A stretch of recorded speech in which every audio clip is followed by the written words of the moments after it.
એમ બીજો આપને પરિચય આપું કે મારા દાદા તખ્તસિંહજી મહારાજા કટોસણ એમને આ ભંકોળા લગ્ન કર્યા હતા.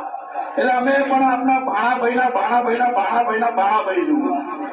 એટલે આ મારા દાદા અહીંયા જ લગ્ન કર્યા હતા. સખરચંદ બા કટોસણ નામદાર ઠાકોર સાહેબ અને અમે એ રાજ પરિવારના સૌથી મોટા દીકરા છીએ.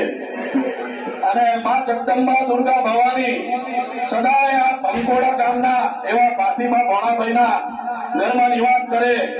હું ઇન્દ્રજીતસિંહ ઝાલા રાષ્ટ્રીય ધર્મ સેનાના રાષ્ટ્રીય અધ્યક્ષ, રાષ્ટ્રીય ઉપાધ્યક્ષ ક્ષત્રિય કરની સેના અને મારી એવી 45 પોસ્ટ છે.